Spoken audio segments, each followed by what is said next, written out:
So what's up, everybody? This is your boy Jonathan back at it again, and I wanted to talk about discipline and the experiences I've had in my life with discipline, and maybe you could look at some of your own experiences or find experience that bring you discipline. And so that's what I'm going to be talking about today.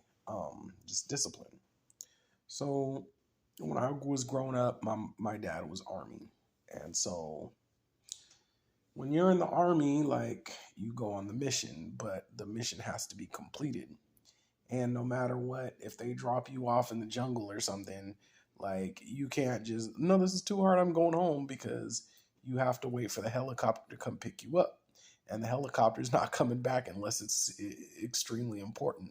Unless you get shot or unless you're dead or unless you complete the mission, the helicopter ain't coming back and you got no choice to do but to do it. And so that's one of the things I've learned in life, that you know you just gotta always like push forward and complete the mission. You make sure you have a job and make sure you have all your stuff together, because you have to complete the mission no matter what. And the and I didn't take that seriously when I was younger until I got older and I realized what's important in life.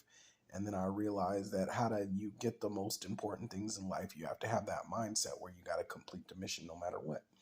So there's that. And then the farther up I got in life, I used to hang out with a group of Spanish guys, like some cholos in my neighborhood, and they were extremely like disciplined with their fashion and their hygiene, and their house was like clean, like it was so clean, like you could eat off the floors. And every weekend they would go spit shine that floor with bleach and ammonia and whatever they had to do. But don't do that because it creates mustard gas. I don't really know what chemicals they were mixing or if they were mixing anything. I'm just giving you an example, so don't try that because it creates mustard gas. But and they'd be out there washing their cars, and oh my god. Now, I I learned a lot of fashion discipline from them, but keeping my house organized, that's a different story. Or even like they took their hygiene to a whole different level, you know what I'm saying? And that's always been hard for me. So they did teach me stuff. Some of it I could follow and some of it I couldn't. But whatever.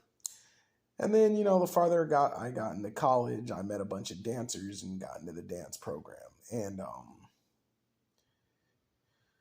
some of the dancers I met were very particular about their clothing, and they were extremely disciplined on their fashion, like extremely disciplined. Like you had to be brand matching down from your shirt all the way to your underwear, like, and you had to have every color on point and everything matching. It was crazy.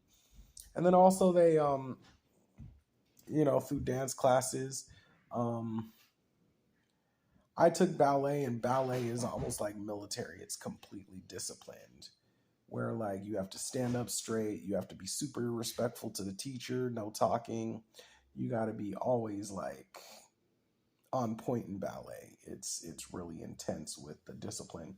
And also, like when I was a break dancer too, our teachers were like they were like drill sergeants, and they were just on us like, you got to do this and you got to do that and you got to do this and you got to do that. You had to be on your diet, you had to be on your exercise routines outside of dance, like you had to be on everything on point. Like they were not playing when I used to be a dancer. Like it was complete discipline. I remember I embarrassed myself one time because I came to a breakdance practice with my shirt opened, and my white wife beater had the smallest Kool-Aid stain, and they were like, how are you gonna show up to dance practice with Kool-Aid stains on your shirt and blah blah blah? And it was like that. It was like tiny like that. I didn't even know they could recognize it, but damn, like they were on point with that. Yeah, they were on point. And also, I went through a period of time where, I wanted to do social development and get better with my social life, and used to watch a lot of videos about that. And, you know, those people would be hitting the block every day, talking to whoever and wherever. And man, they would have notebooks that, they would write down all their social skills and how to effectively talk to people and what worked and what didn't. And I used to be out on the block like every day, just chatting it up with people, trying to get my social network going, trying to get my social circle connected, like VIP social circle, if you know what I'm talking about. It's like, yeah, it was a lot of stuff. So, I did that, and then, the farther up into college I got, when I got to the university, I was still a dancer, but um I got into like church activities, which was a story for another video. But the point is, I started going to church, and especially those Asian churches, like they don't play with the discipline. Like you have to have your clothing on point, you have to have your church tie on point, your church boy shirt on point. Like you got to have your Bible with the book cover that has the little pockets with your pens and pencils in it. Like you got to have that on point. Like they do not play. It's very disciplined. Now the white churches or the non-denominational churches, they were who invited everybody, were kind of a little bit open to whatever. But them Asian churches, oh man, they were like, it wasn't even church. It was like religious kung fu. Like it was not. They were not even playing with that discipline. So it was crazy. Yeah, it was off. It was off the hook back in the day. And then I worked my way up and ended up being an Orthodox Jew. And Orthodox Jews are big with discipline too. Like you got to pray 3 times a day, and you have to eat nothing but kosher, and you have to dress a certain way, and you have to do Shabbat, and you have to do all of the holidays, and there's rules and regulations to every little thing. Even to cut your hair, there's rules and regulations, and it's total discipline. And throughout my life, with all this discipline stuff, when I was younger, I didn't really take all that discipline stuff seriously. I just thought, oh, it's whatever, it's not that serious. I can just kind of just wing it through life and make up things that I got as I go, or work on things, whatever. But what I come to realize at this age is that discipline is really important. It's like really important, because with discipline, it helps you set up your day organized so you can get things done.